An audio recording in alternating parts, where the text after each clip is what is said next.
Salut, merci d'avoir cliqué sur cette vidéo. J'ai pas avoir l'habitude de faire ce genre de vidéo sur la chaîne, genre aussi travailler, aussi poser. Je pense que les gens de mon entourage vont se dire mais non, mais là c'est pas toi qui as fait la vidéo, c'est trop quali pour que ce soit toi. Mais si, c'est une facette de moi que j'aime bien montrer. Non, c'est faux, je la montre pas. Mais bon, là j'ai pas le choix. Aujourd'hui, je vais aborder une question qui me trotte dans la tête. Elle est survenue d'un coup. En fait, je m'endormais, puis là j'ai eu un éclair de lucidité. Je me suis dit oh putain, faut que je fasse cette vidéo. Genre, ça a vraiment fait un éclair dans ma tête. J'avais une question qui me trottait dans la tête depuis un moment et je pense que ça va résonner avec beaucoup d'entre vous.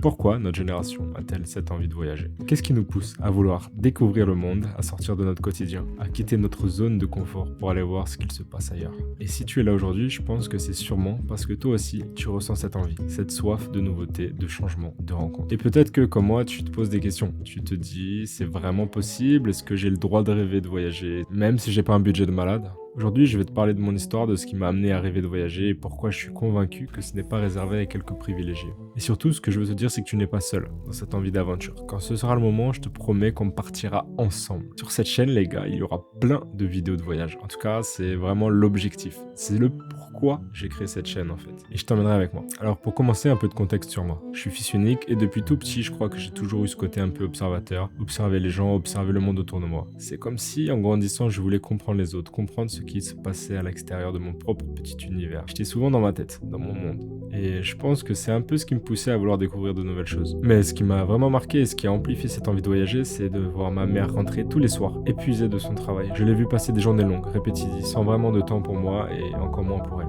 Encore moins pour découvrir autre chose. Et je pense que c'est cette routine que j'ai eu un vrai déclic. Je me suis dit que je ne voulais pas vivre la même chose. Je voulais pas me laisser engloutir par la monotonie. Ce sentiment que les journées se ressembleraient toutes. Que la vie pouvait devenir une simple routine sans fin. Ça me fait peur. C'est là que l'idée de voyager a vraiment pris forme. C'est là que j'ai commencé à me dire, les gars, qu'il y a un monde en dehors de tout ça, qu'il y a des endroits à découvrir, des gens à rencontrer, des cultures différentes à explorer. Et je crois qu'à ce moment-là, voyager est devenu une sorte d'échappatoire. C'est comme si en voyageant, je pouvais m'éloigner de cette routine, de cette pression et de retrouver un peu de liberté. Une autre chose qui m'a aussi beaucoup marqué, c'est ma tante. Et à chaque fois qu'elle revenait, elle ramenait des souvenirs, des bracelets, elle me ramenait plein de petits trucs. Elle rapportait avec elle un peu de chaque pays qu'elle visitait. Surtout, elle me montrait des photos de ses aventures. Lorsqu'elle parlait de ses voyages, notamment l'Inde ou le Cambodge, c'était comme une porte ouverte vers un monde fascinant. Je pense que c'est là que j'ai grave eu envie de comprendre les autres cultures, de toucher du doigt ce que ma tante avait pu vivre. Je passais mes soirées sur Pékin Express. J'ai littéralement dévoré cette émission. Voir les gens partir à l'aventure, traverser des pays inconnus, ça m'a fasciné. Chaque épisode me donnait l'envie de partir moi aussi, de vivre cette adrénaline et cette liberté. J'ai compris que même sans argent et avec peu de ressources, il était possible de vivre des expériences incroyables en voyage. Ce n'était pas une question de chance, mais de volonté et de réflexion. Plus récemment, je passe mes soirées à regarder des vidéos voyage sur YouTube, comme TB Jones, Papsan ou encore Drew Binsky, pour ceux qui connaissent.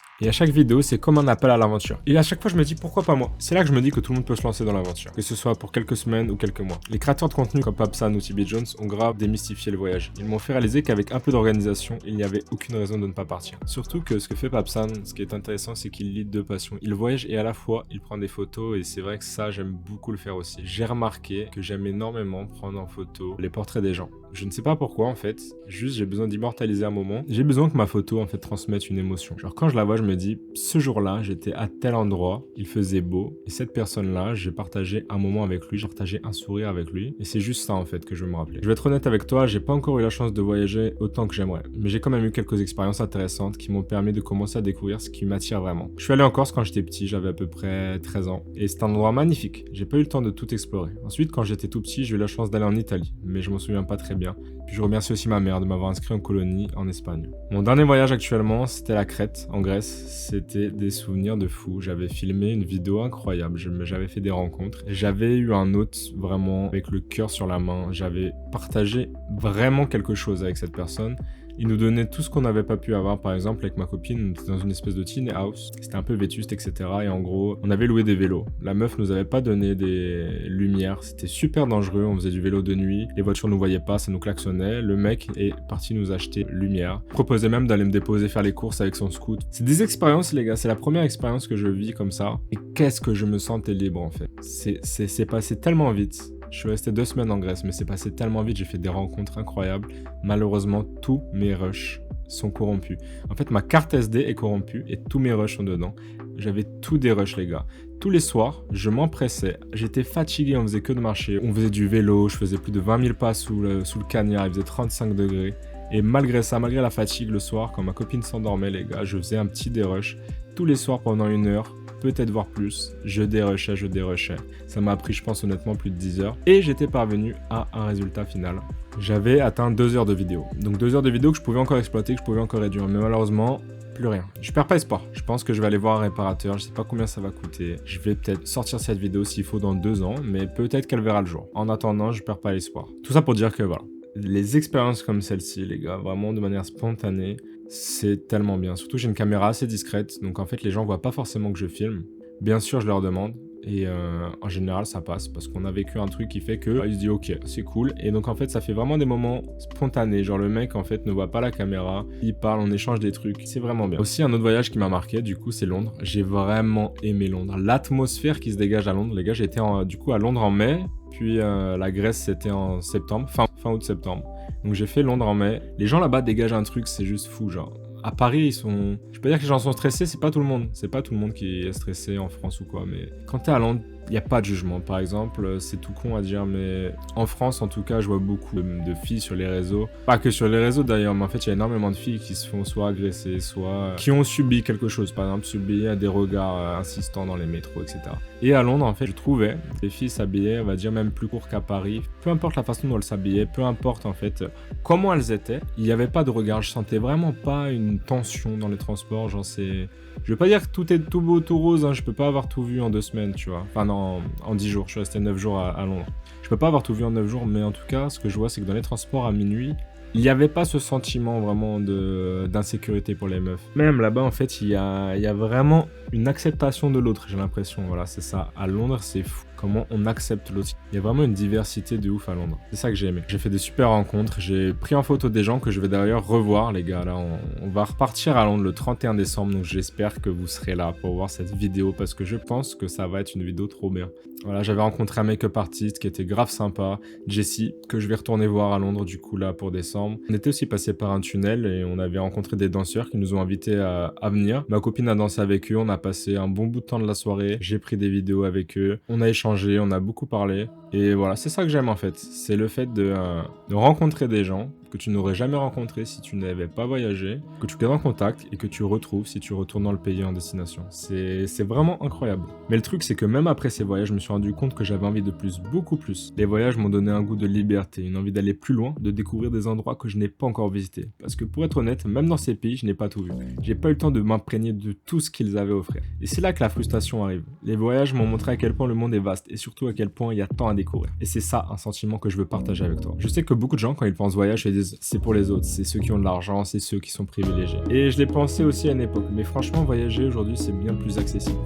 Par exemple, les gars, pour mon voyage en Grèce, aller-retour, je vais vous mettre les prix à l'écran là au montage. Pour mon voyage aller-retour dans une petite tiny house. Donc ok, c'est pas le luxe, donc ça va pas parler à tout le monde, ça va pas être les gens qui veulent ouais, hôtel 4 étoiles, piscine, voyage vraiment décontracté. Non là, tu vois, t'avais la cuisine dehors, à l'extérieur. Putain, c'était vraiment trop bien.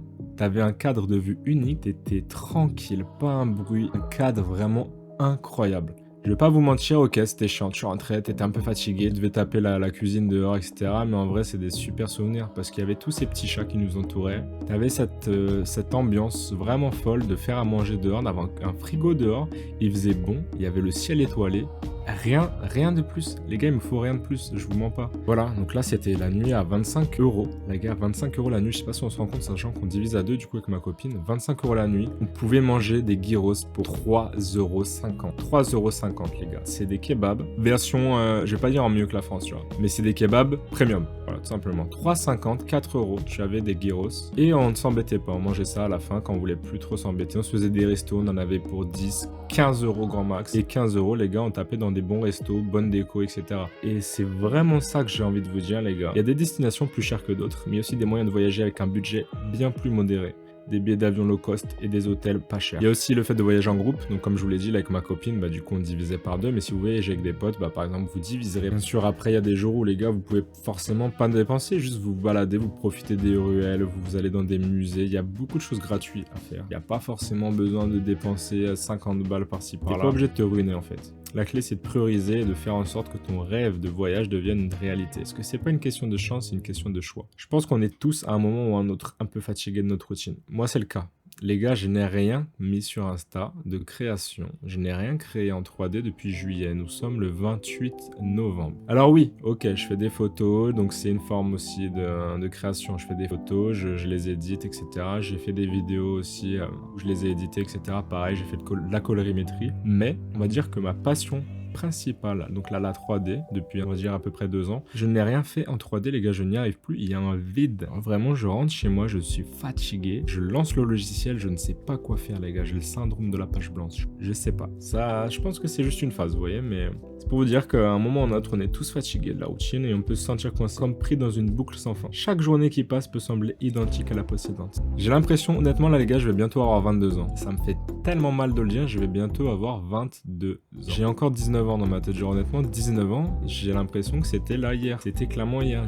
Depuis mes 19 ans, les journées, ce sont les mêmes. Je vais au taf, je vais à l'école, je fais ci, je fais ça, j'ai un projet.